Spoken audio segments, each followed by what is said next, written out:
जब हम बात करते हैं पैसा कमाने की, तो दो ऑप्शंस हमको क्लियर कट समझ आते हैं, एक है जॉब, एक है बिजनेस। हम इसकी बात नहीं करेंगे। तीसरा ऑप्शन एक और है जो यूट्यूब पर भरा पड़ा है कि ये कर लो, ये करने से इतना पैसा कमा लोगे, उसको भी हटा देते हैं। मतलब इस सेशन का टॉपिक कर देते हैं how to make money without doing anything. कैसा लग रहा है? कितनों को लग रहा है कि मैं ऐसी हवा में बात कर रहा हूं? कितनों को लग रहा है कि मैं अगर कुछ बोल रहा हूं तो वो बात लॉजिकल होगी और मैं जो बोल रहा हूं अपने एक्सपीरियंस के बेस पे बोल रहा हूं? मतलब इतना विश्वास है आप लोगों को मेरे ऊपर कि यहां पर मैं किसी नए स्कैम को शुरू नहीं कर रहा हूं। मतलब ये नहीं है इस सेशन के एंड में मैं आपको कहूंगा कि निकालो 1000 रुपए 1000 रुपए 1000 रुपए 1000 रुपए 1000 रुपए और मैं आपको कहूंगा यहां पे पैसा लगा दो, मुझे दे दो और वो पैसा इतना हो जाएगा। ऐसा कुछ तो आपको नहीं लग रहा ना कि यहां पर होने वाला है? पूरा ट्रस्ट है आप पे? पूरा ट्रस्ट है। कितनों को पूरा ट्रस्ट है मेरे ऊपर? बढ़िया। टॉपिक ये है कि how to make money, and when I am talking about money I am not talking about little money, I am talking about a lot of money without doing anything. इसमें आगे बढ़ने से पहले आपको समझना होगा the concept of compound interest. कितने लोगों को समझ आता है? कितने लोगों को समझ नहीं आता है? ठीक है, तो यहीं से शुरू करते हैं। एल्बर्ट आइंस्टाइन का नाम कितनों ने सुना है? आप में से सबने सुना है। एल्बर्ट आइंस्टाइन ने कहा है कि compound interest is the 8th wonder of the world.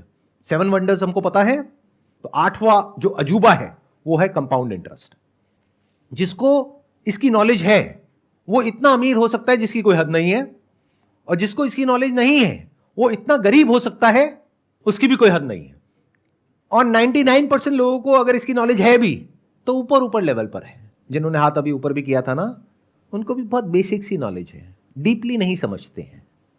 एक क्वेश्चन पूछता हूं आप लोगों से। चेस में 64 स्क्वायर्स होते हैं, तो मान लो अगर हम पहले स्क्वायर के ऊपर 1 चावल का दाना रखें, अगले स्क्वायर के ऊपर 2 चावल के दाने रखें, तीसरे पे 4 दाने रखें, चौथे पे 8 दाने रखें। अगर इस तरीके से हम करते जाएं तो एंड तक पहुंचते पहुंचते, यानी जब हम लास्ट स्क्वायर पे पहुंचेंगे तो कितने चावल के दाने होंगे? Near about approx 1 lakh sir. 1 lakh के आसपास? Yes sir. Anybody else? Sir, I think more than 10 lakh. 10 lakh से ऊपर हो जाएंगे? Yes, sir. तो मतलब आपका जो दिमाग चल रहा है वो चल रहा है मैक्सिमम लाखों तक, और अगर किसी का दिमाग चलेगा तो वो चल जाएगा करोड़ों तक। क्या हो अगर मैं कहूं कि जब तक आप आखिरी उस पर पहुंचोगे, जो आखिरी बॉक्स है, तो वहां पर आपको चाहिएंगे 18 जीरो। कितने करोड़ होते हैं ये? बोल तक नहीं पा रहे हो, इतने चावल के दाने हो जाएंगे वहां पर। इससे क्या समझ आ रहा है कि compounding is actually the 8th wonder of the world. जिसको इसके बारे में नहीं पता था या जिसको पता भी था, उसने भी इमेजिन नहीं किया होगा कि इतना बढ़ जाएगा। उसने सोचा होगा मैक्सिमम कुछ करोड़ हो जाएंगे, 50 करोड़ हो जाएंगे, 100 करोड़ हो जाएंगे, 1000 करोड़ हो जाएंगे। ये तो उससे भी बहुत ज्यादा है। ये है पावर ऑफ कंपाउंडिंग। इसका एक और एग्जांपल देता हूं आपको, बहुत simple, day to day life से कनेक्टेड। आप में से कितनों के पास में क्रेडिट कार्ड है? तो क्रेडिट कार्ड पे आपको पता है कितना इंटरेस्ट लगता है, 1 साल का या 1 महीने का? Sir around 36%। 36% पर एनम, यानी अराउंड 3% महीने का। यानी कि 10,000 रुपए आपने क्रेडिट कार्ड कंपनी को टाइम से नहीं दिया तो उस पर कितना रुपए लगेगा? 10,300।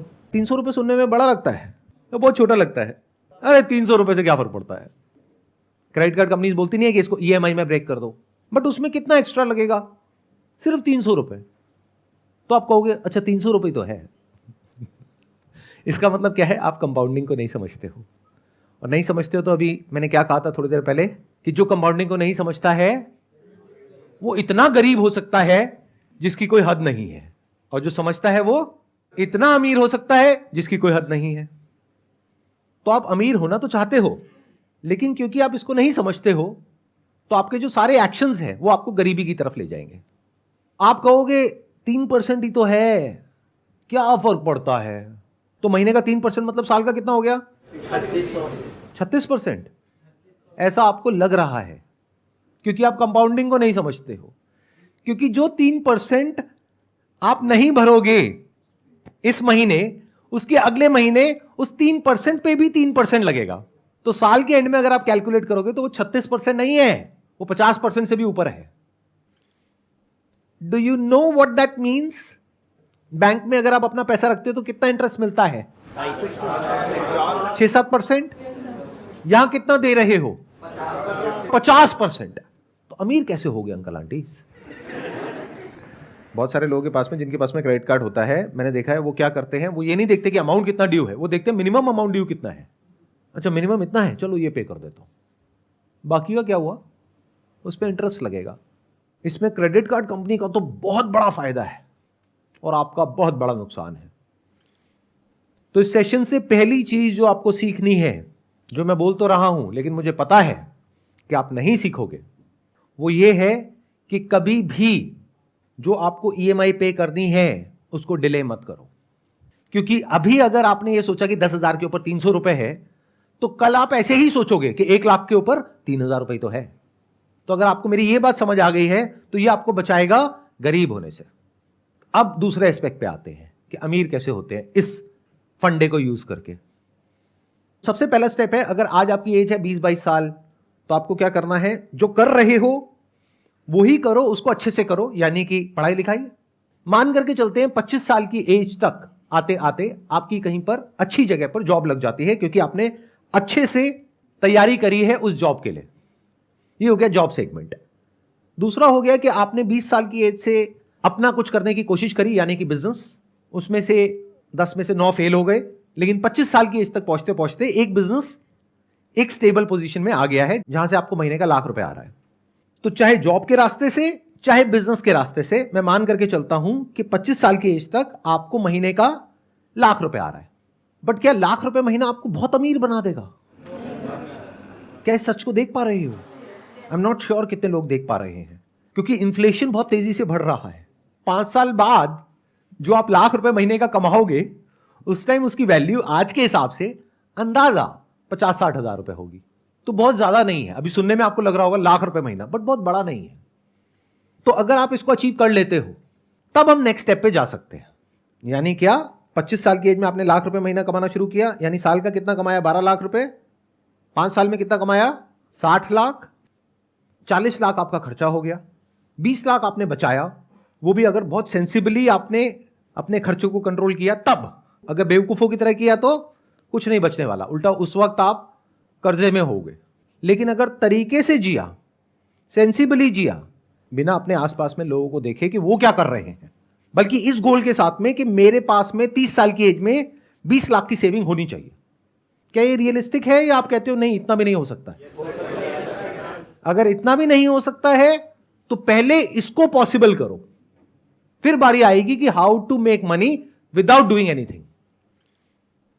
अगर कोई आपको आकर के ये बोल रहा है कि आपके बैंक अकाउंट में कोई पैसा नहीं है, आपके बैंक अकाउंट में 10,000 रुपए है और हम आपको करोड़पति बना देंगे, तो वो 10,000 रुपए आपके अकाउंट से निकलेगा, उस आदमी के अकाउंट में जाएगा, और आपके जैसे और बहुत सारे बेवकूफ मिलेंगे जिनके सबके पैसे उसके पास में जाएंगे। तो आप बनो ना बनो, वो पक्का बनेगा करोड़पति। तो ये मैंने आपको इसकी एलिजिबिलिटी बता दी। 5 साल में कितना कमाया? 60 लाख। 20 लाख आपने बचाया, तो उस 20 लाख का आप क्या करने वाले हो 30 साल की एज में? बहुत सारे लोग तो बहुत ही बड़ी बेवकूफी करते हैं। यानी क्या, ये पैसा उनके बैंक अकाउंट में पड़ा होता है। इसका मतलब उनको कंपाउंड इंटरेस्ट के बारे में कुछ भी नहीं पता है। तो अगर आप ये बेवकूफी करने वाले हो या अभी कर रहे हो, तो सबसे पहले उस पैसे की एफडी करा लो, क्योंकि सेविंग में इंटरेस्ट है 3-4%, एफडी में है 7%। और आजकल तो बहुत सारे बैंक्स ऐसे हैं जहां पर ऑटोमेटिकली ये काम हो जाता है। अब जो न्यू एज बैंक्स हैं वहां पे ये काम ऑटोमेटिकली हो जाता है, यानी आपको मैनुअली नहीं करना पड़ता, कि जैसे ही आपका बैलेंस एक पर्टिकुलर अमाउंट के ऊपर जाता है तो ऑटोमेटिकली एफडी बन जाती है, ऑटोमेटिकली टूट जाती है, उस पर पेनल्टी भी नहीं लगती है। ऐसे भी बैंक्स हैं, तो रिसर्च करो ऐसे कौन से बैंक्स हैं। इसका कितना बड़ा बेनिफिट होगा आपको, अभी आप कैलकुलेट नहीं कर सकते, जैसे वो चेस में आप कैलकुलेट नहीं कर पाए थे। 10-20 साल में अमाउंट कितना बड़ा हो जाएगा आप सोच भी नहीं सकते, अगर सिर्फ यही करते हो जितना मैंने कहा है। तो क्या जो मैंने कहा था वो एक लेवल पे सच नहीं हो गया है? How to make money without doing anything. अभी देखना, एक एक स्टेप हम और आगे बढ़ते रहेंगे। मतलब आपने क्या किया, दो काम करे अभी तक। एक, कोई भी ऐसा लोन नहीं लिया जिसका इंटरेस्ट बहुत हाई हो, एक आपने ये किया। दूसरा, पैसे को आइडल नहीं छोड़ा, अपने सेविंग्स अकाउंट में या करंट अकाउंट में उसकी एफडी करा ली। अगर सिर्फ ये दो काम करे तो you are already making a lot of money without doing anything. लेकिन अब आप कहते हो कि नहीं सर, ये जो तरीका आपने बताया इसमें मैं समझ रहा हूं कि मैं पैसा कमाऊंगा लेकिन मैं और कमाना चाहता हूं, तो उसका क्या तरीका है? तो अब ध्यान से समझना कि पैसा कमाते कैसे हैं, यानी वेल्थ कैसे क्रिएट होती है। अपना एग्जांपल दूं, उससे आई थिंक आप ज़्यादा अच्छे से रिलेट कर पाओगे। हमारा जो बिजनेस है वो है स्टॉक फोटोग्राफी का। आप में से कुछ लोगों को पता होगा, कुछ को नहीं पता होगा, क्योंकि उसके बारे में मैं बात नहीं करता हूं अपने सेशंस में, बट शॉर्ट में बता देता हूं वहां पे हम क्या करते हैं। हम कुछ इमेजेस प्रोड्यूस करते हैं या फोटोग्राफर से लेते हैं, फिर उसको आगे उसका लाइसेंस देते हैं बड़े बड़े ब्रांड्स को। तो जितनी भी आप एड्स देखते हो न्यूज़पेपर्स में, मैगजीन्स में, ऑनलाइन ऑफलाइन, उसमें जो बड़े बड़े ब्रांड्स की जो एड्स होती हैं, जहाँ पर कुछ मॉडल्स होते हैं, मान लो कुछ फैमिलीज हैं, कपल्स हैं, वो जो फोटोग्राफ्स हैं, वो there is a strong possibility वो हमसे लेते हैं अगर वहाँ पर कोई इंडियन फेस है तो, क्योंकि इंडियन फेसेस की हमारी पूरे वर्ल्ड की सबसे बड़ी कलेक्शन है। लेकिन आने वाले टाइम में इस बिजनेस के ऊपर एक बहुत बड़ा थ्रेट है because of AI, artificial intelligence. क्योंकि अब क्या हो रहा है, बहुत सारे ऐसे सॉफ्टवेयर आ गए हैं, बहुत सारे ऐसे प्लेटफॉर्म्स आ गए हैं, जैसे मिड जर्नी है, जहां पर कि आप जाओ और कुछ प्रॉम्प्ट दो और वो आपको बिल्कुल रियलिस्टिक इमेजेस बना करके दे देगा। तो अगर वो इमेजेस वहां से आपको फ्री में मिल जाएगी, ऑलमोस्ट फ्री में मिल जाएगी, तो कोई हमसे इमेजेस क्यों खरीदेगा? देखो, तीनों सिनारियोस पकड़ लेते हैं कि मेरे अपने बिजनेस में कितने रिटर्न आने वाली है गोइंग फॉरवर्ड अगले 5-10 साल में। या तो 0%, या अगर कुछ बहुत कमाल का हमने कर दिया जो हम कर रहे हैं तो 10%। और अगर हम इस थ्रेट को ढंग से मैनेज नहीं कर पाए, यानी जो एआई की वजह से हमारे बिजनेस पे थ्रेट है उसको हम ढंग से मैनेज नहीं कर पाए, तो बिजनेस हो सकता है 10% से गिरने लग जाए हर साल का। तो मैंने कैलकुलेशंस करी कि अगर मेरे पास में इतना अमाउंट है, अगर उसको मैं अपने बिजनेस में लगाता हूं तो वहां पे in the best case scenario return आएगी 10%। तो क्या कहीं कोई और बिजनेस है जहां पर मैं पैसा लगाता हूं तो रिटर्न आएगी 25 से 30%? तो उस बिजनेस में पैसा लगाना बेटर है या अपने बिजनेस में पैसा लगाना बेटर है? Does it making some sense to you guys? अब मैं कुछ ऐसा बोलने वाला हूं जो हो सकता है आप लोगों की जो सोच है उससे बहुत अलग है, लेकिन अगर समझोगे डीपली मेरी बात को तो समझ पाओगे मैं किस एंगल से क्या बोल रहा हूं। हम जब भी स्टॉक मार्केट का नाम सुनते हैं तो हम सबके माइंड में क्या थॉट्स आते हैं? जुआ है, सट्टा बाजार है, रिस्की है, जो पूरी तरह से झूठ नहीं है, क्योंकि बहुत सारे लोग इसको इसी तरीके से देखते हैं। किसी ने कहा ये शेयर ऊपर जाने वाला है, खरीद लिया, और ये तो नीचे चला गया, अब क्या करें? नहीं, अब जब वापस से उस भाव पे आएगा तब बेचेंगे, अब वो आधा रह गया, अब क्या करें? नहीं, अभी भी उसको तभी बेचेंगे जब वो वहां पे आएगा, अब वो 10 गुना कम हो गया, अब क्या करें? बैठे हैं और रो रहे हैं और अपने आसपास में लोगों को कह रहे हैं बिल्कुल बेकार है, और अपने बच्चों को भी ये कह रहे हैं बिल्कुल दूर रहना इससे, कुछ नहीं पड़ा इस सब में। ऐसा ही है? जबकि स्टॉक मार्केट ये नहीं है। यानी कि शॉर्ट टर्म में दुनिया की कोई ताकत प्रेडिक्ट नहीं कर सकती है कि जो स्टॉक मार्केट है वो ऊपर जाने वाला है या नीचे जाने वाला है, या कोई पर्टिकुलर स्टॉक ऊपर जाने वाला है या नीचे जाने वाला है। लेकिन लॉन्ग टर्म में उसको प्रेडिक्ट करना बहुत आसान है अगर आप बिजनेस को समझते हो तो मैंने क्या किया, जब मुझे क्लियरली नजर आ गया कि मेरे बिजनेस का एक सैचुरेशन पॉइंट आ रहा है तो मैंने डाइवर्सिफाई किया। अब अगर आपकी लैंग्वेज में बात करी जाए तो मैंने एक स्टॉक परचेज किया, बट अगर मेरे पर्सपेक्टिव से बात करी जाए तो मैंने एक बिजनेस को परचेज कर लिया। दोनों में फर्क देख पा रहे हो? कितने देख पा रहे हैं मैंने क्या बोल दिया है? बाकियों को नहीं समझ आ रहा, मैं समझाता हूं। आप स्टॉक मार्केट को कैसे देखते हो? मैंने शेयर खरीद लिया, शेयर बेच दिया, शेयर का भाव ऊपर चला गया, शेयर का भाव नीचे चला गया। मैं ऐसे नहीं देखता। जो भी लोग एक्चुअल में समझते हैं स्टॉक मार्केट को वो ऐसे नहीं देखते, बल्कि स्टॉक मार्केट भी गलत वर्ड है। बिजनेस को जो समझते हैं वो ऐसे नहीं देखते। वो कैसे देखते हैं कि स्टॉक का जो प्राइस है वो डिसाइड होता है based upon sentiments in the short term, कि मार्केट के सेंटिमेंट्स कैसे हैं, मार्केट में ग्रीड है या फियर है, जिसको बोलते हैं बुल रन है या बेयर मार्केट है, उसके बेस पे स्टॉक के प्राइसेस डिसाइड होते हैं। एक बिजनेस की वैल्यू होती है 100 रुपए, उसका प्राइस होता है 20 रुपए, और एक बिजनेस की वैल्यू होती है 100 रुपए, उसका प्राइस होता है 1000 रुपए। मार्केट में ऐसा सब कुछ देखने को मिलता है।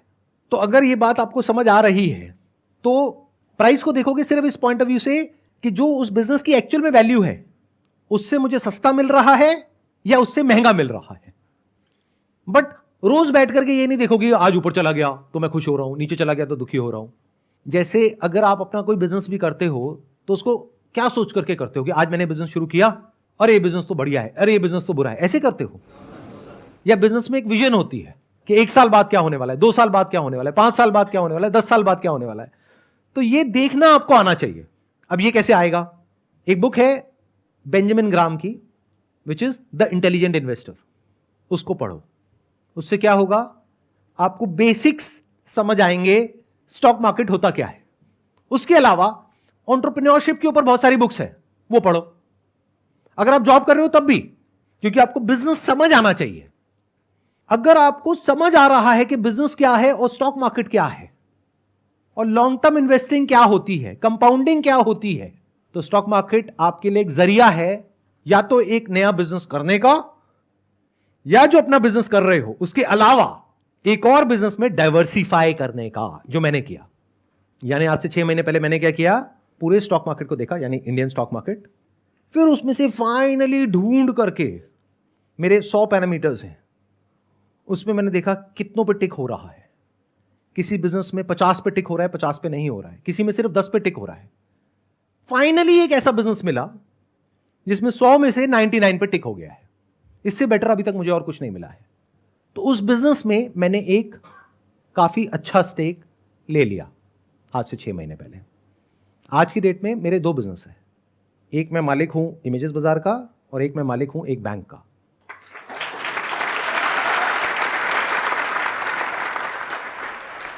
अब जब मैंने ये बोला, आपने तालियां बजाई, इसका मतलब क्या है? आपको ये लग रहा है कि मैंने पूरा का पूरा बैंक खरीद लिया। अरे नहीं भैया, I am one of the owners of that bank. Owner कौन होता है और एम्प्लॉय कौन होता है?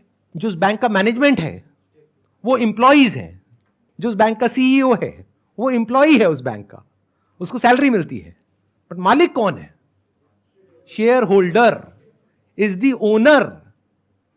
तो I am the shareholder of that particular bank. अब वो बैंक, मेरी कैलकुलेशन कहती है, on the most conservative side, it will give me a return of around 30% CAGR in the next 10 years. क्यों? क्योंकि मुझे उस बैंक के बिजनेस मॉडल के बारे में पता है, उसकी सारी एनुअल रिपोर्ट्स होती है वो मैंने पढ़ी है, उसकी अर्निंग्स कॉल सुनी है, उस बैंक में मैंने अकाउंट भी खुलवाया है ताकि कस्टमर के पॉइंट ऑफ व्यू से भी पता लगे। मतलब इतना डिटेल में, इतना डीप में गया हूं मैं उस बैंक के कि मुझे एग्जैक्टली पता है कि क्या हो रहा है और क्या होने वाला है।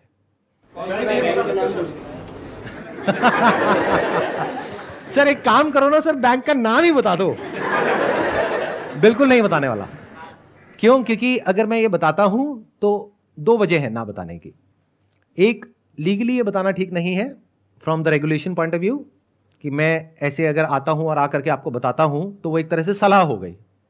तो I can not give you any advice. तो मैं आपको नहीं बता रहा कि उसका नाम क्या है, खुद फिगर आउट करो। अगर मैंने आपको नाम बता भी दिया बैंक का, आपने खरीद भी लिया, तब भी आप डरे रहोगे। जैसे उस बैंक के शेयर का प्राइस है वो मानो 1 साल बाद आधा रह गया। तो वैसे तो आपके पास में मेरा फोन नंबर नहीं है, लेकिन अगर होगा तो फोन करोगे, सर ये क्या हो गया, सर मैं लुट गया, मैं बर्बाद हो गया। क्यों? क्योंकि स्टॉक मार्केट तो समझ आया नहीं है आपको, ना बिजनेस समझ आया है। Never blind trust anyone. Blind trust का मतलब यही है कि आप कुछ देख ही नहीं पा रहे हो, बस किसी के पीछे पीछे चल रहे हो। वहां पर हमेशा डर रहता है। आंखें हैं आपके पास में तो देखो, कान है सुनो, दिमाग है समझो कि जो मैंने कहा वो क्या है, और जरूरी नहीं है वही करना है जो मैंने किया, क्योंकि आपको पता ही नहीं कि मैंने क्या किया और किस प्राइस पॉइंट पे किया। जिस प्राइस पॉइंट पे मैंने इन्वेस्ट किया आज ऑलरेडी उससे 50% ऊपर है वो। तो क्या ये प्राइस पॉइंट ठीक है या नहीं है इन्वेस्ट करने के लिए? हो सकता है हो सकता है ना हो, मैं क्यों बताऊं, खुद फिगर आउट करो। तो ये जो आपको क्रच चाहिए होता है ना आगे चलने के लिए, I am not giving you a crutch, I am just telling you how to think. मतलब आपको सब कुछ पता होना चाहिए उस इंडस्ट्री के बारे में, उस पर्टिकुलर कंपनी के बारे में, उसके प्रमोटर्स के बारे में, बिजनेस के बारे में आपको समझ आना चाहिए कि बिजनेस क्या है, क्या हो रहा है, कैसे होने वाला है, अभी वो बिजनेस किस फेज में है। आपको पता होना चाहिए नेचुरल ट्रैक्शन क्या होता है, यानी कि वो बिजनेस अपने आप बढ़ रहा है यानी एक बैंक के स्टैंड पॉइंट से अगर समझा जाए तो उस बैंक के डिपॉजिट्स बहुत तेजी से बढ़ रहे हैं। यह सिग्नल है कि पब्लिक को ट्रस्ट है उस बैंक के ऊपर। इसलिए जो मैंने अपना सेकंड बिजनेस किया, यह भी कहना गलत होगा, किया, जिस सेकंड बिजनेस में मैंने इन्वेस्ट किया वो बैंक में किया, क्योंकि इंडिया में जो आरबीआई है वो बहुत स्ट्रांग है, उसकी जो रेगुलेशंस है वो बहुत ही कमाल की है। और आपको एक बहुत मजेदार बात बताता हूं जो हो सकता है आप में से बहुत सारे लोगों को पता भी नहीं होगा। आपने जॉब करी, आपने 20 लाख रुपए कमाया, आपने क्या किया, उस 20 लाख की एफडी करा दी। आपने कहा ये सब जो आपकी बातें हैं ना मेरे को नहीं समझ आती, मैं तो एफडी करा रहा हूं। 20 लाख आपका एफडी में पड़ा है, मान लो वो बैंक डूब गया, बंद हो गया, तो उस 20 लाख का क्या होगा जो आपने एफडी कराई है? ये बात पता है? कितनों को नहीं पता है? हाथ ऊपर करो। मतलब आपका 5 लाख रुपए इंश्योर्ड है, बाकी 15 लाख गया। तो जिसको आप और आपके पेरेंट्स बहुत सेफ समझते हो वो भी सेफ नहीं है, बल्कि मैं ज्यादा सेफ हूं, क्योंकि आप तो एफडी करा के भूले पड़े हो, तो आपको तो तब पता लगेगा जब न्यूज में आ जाएगा। मैं तो मालिक हूं ना उस बैंक का, तो मैं उसको मॉनिटर करता रहता हूं, उसकी अर्निंग्स कॉल सुनता रहता हूं, उसकी जो क्वार्टरली रिपोर्ट्स हैं उसको स्टडी करता रहता हूं। तो कहीं भी कुछ भी गड़बड़ हुआ तो सबसे पहले मुझे पता लगेगा, उसके 6 महीने, 1 साल या 2 साल बाद आपको पता लगेगा। तो जैसे ही मुझे पता लगेगा उस दिन मुझे एक बटन दबाना है और वो सारा पैसा मेरे बैंक अकाउंट में आ जाएगा। उस बैंक अकाउंट में नहीं जो बैंक डूबने वाला है किसी दूसरे बैंक अकाउंट में। तो ये ज्यादा सेफ है, ये ज्यादा सिक्योर है। नॉलेज के बेस पे एक्ट करना, specially if that knowledge is backed by facts, data and right understanding, that is much more safe and secure than blindly चलना। तो अगर मेरी बात आपको समझ आ रही है तो शॉर्ट टर्म में अब वो जो आपने इन्वेस्टमेंट करी है वो चाहे ऊपर जाए चाहे नीचे जाए आपको फर्क नहीं पड़ने वाला। जैसे अपने घर में फर्क नहीं पड़ता। क्या आपने घर का प्राइस रोज चेक करते हो सुबह उठ करके? सुबह जा करके, मतलब ऑफिस जाते वक्त या ऑफिस से आने के बाद में, क्या अपने घर के पास में जो डीलर है उसके पास में जाकर के बैठ जाते हो उसके ऑफिस में, भाई आज मेरे घर का क्या दाम है? भाई आज तो 50 लाख रुपए है। अरे कल तो यार 51 लाख रुपए था, आज 50 लाख हो गया। आज क्या भाव है भैया? आज 52 लाख है। अरे मजा आ गया। अरे भाई बेचना हो तो खुश हो या परेशान हो। यानी अगर मैं अपना एग्जांपल दूं तो ये जो बैंक, एक ऐसा भी फेज था आज से आई थिंक 4-5 महीने पहले, जब वो बहुत नीचे चला गया, बहुत मतलब 10-15% टूट गया, तो मैं दुखी नहीं हुआ। आज वो स्टॉक बहुत ऊपर है, तो अगर मैं आपको नंबर बताऊंगा तो आपके पैरों के नीचे जमीन निकल जाएगी सुन करके, लेकिन उसकी वजह से मैं खुश नहीं हो रहा हूं। अब एक काम करते हैं, अब मेरे को छोड़ते हैं, आपकी बात करते हैं।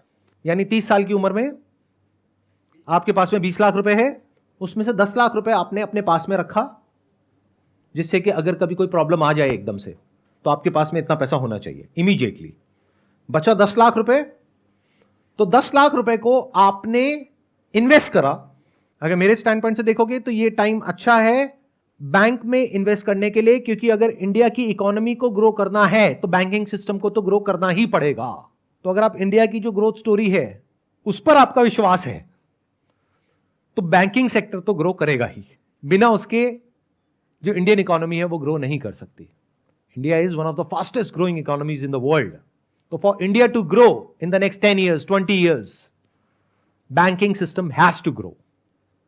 तो ऐसे में अगर कोई न्यू एज बैंक को आप आइडेंटिफाई कर पाओ जो कि बिल्कुल परफेक्टली पोजीशनड है इसको आने वाले 5-10 साल में एनकैश करने के लिए, और आज या तो रीजनेबली वैल्यूड है या अंडर वैल्यूड है, इसको मार्जिन ऑफ सेफ्टी बोलते हैं, जहां पर आपको पता है कि पैसा डूबने की पॉसिबिलिटी ऑलमोस्ट 0% है, तो ये मेरे हिसाब से अच्छा ऑप्शन है।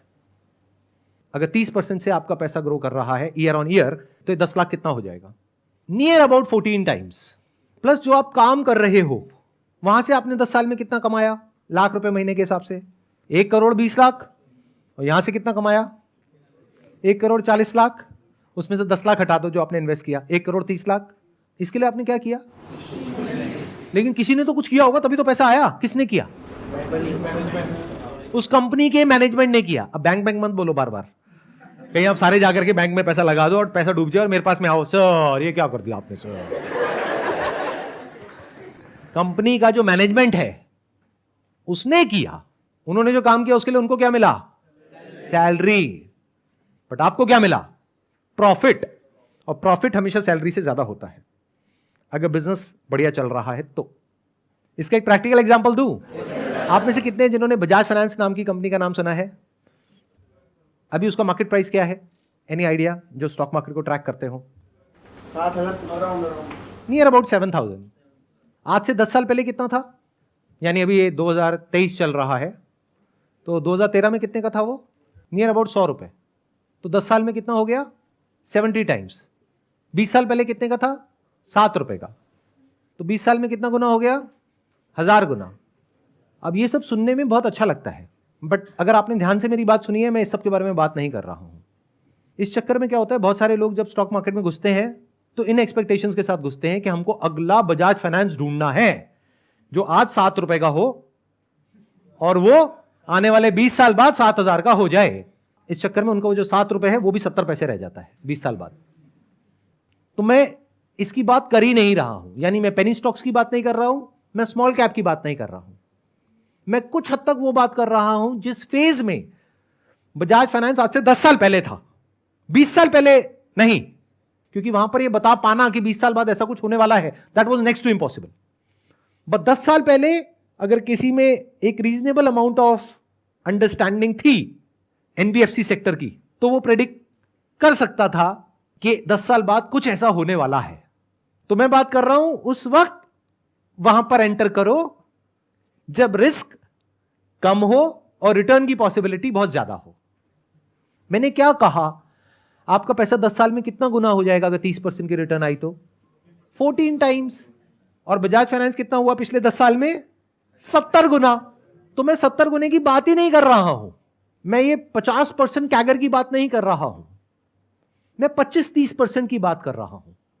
और रिस्क को मिनिमाइज करने के लिए मैंने बैंकिंग सेक्टर को चूज किया, because I have fair amount of understanding of that कि वो कैसे काम करती है। प्लस मैंने जो दाव लगाया है वो आप लोगों की बेवकूफ़ी के ऊपर लगाया है, क्योंकि मुझे पूरा विश्वास है आप लोगों के ऊपर कि मेरी ये वीडियो अपलोड करने के बाद भी आप वही करोगे जो आप करते आए हो। यानी जब क्रेडिट कार्ड का बिल आएगा तो मिनिमम अमाउंट ड्यू देखोगे और वो ही भरोगे, या फिर देखोगे अच्छा 300 रुपये तो है 10,000 पे, कोई नहीं क्या फर्क पड़ता है। तो मुझे पूरा विश्वास है आप लोगों के ऊपर। आई थिंक हिस्ट्री में पहली बार हो रहा है कि मैं अपने ही बिजनेस को खत्म करने का रास्ता आप लोगों को दिखा रहा हूं, जिसमें आपका फायदा है। क्योंकि बैंक का फायदा किसमें है? जब आप महंगे से महंगे इंटरेस्ट पे लोन लो ज्यादा से ज्यादा, तब बैंक कमाएगा, तब मैं कमाऊंगा, because I am the owner of that bank. तो मेरा फायदा इसमें है। लेकिन मैंने अपने नुकसान की बात कर दी है। मैंने जो आपको कहा, अगर आपने एक्चुअल में वो कर दिया या सबने वो कर दिया तो मैं तो लॉस में चला जाऊंगा। क्यों? क्योंकि आपका जो पैसा सेविंग्स अकाउंट में पड़ा है उसको उठा के आपने एफडी करा दिया, एफडी में आपको मिल गया 7%, ऊपर से आपने महंगे लोन लेना बंद कर दिए। प्लस बैंक के अपने खर्चे भी तो हैं, इंप्लॉइज हैं, सैलरीज हैं, ब्रांचेज हैं, उसका रेंट है। तो बैंक ने क्या कमाया? तो मैं लॉस में चला गया। लेकिन मुझे पता है ये सब जो मैंने कहा है आप ऐसा कुछ भी नहीं करोगे। फिर आप कहोगे कह क्यों रहे हो? अरे ऐसे ही मेरी आदत है सच बोलने की, इसी में तो मजा है। मेरी कैलकुलेशन क्या कह रही है कि इतनी कमाल की वीडियो जिसका नाम इतना कमाल का है कि how to make money without doing anything, उस पर भी व्यूज बहुत ज्यादा नहीं होने वाले हैं इन कंपैरिजन टू जो इंस्टाग्राम पे जो 2 कौड़ी की रील्स होती हैं, उसके कंपैरिजन में इस पर कोई व्यूज नहीं होने वाले हैं। आप शेयर करोगे फिर भी लोग नहीं देखने वाले हैं। यही अगर शेयर करोगे ना व्हाट्सएप पे जाकर के कि अगर ये शेयर नहीं किया 10 लोगों को तो तुम्हारी मां मर जाएगी, तो वो पूरे इंडिया में फैल जाएगा।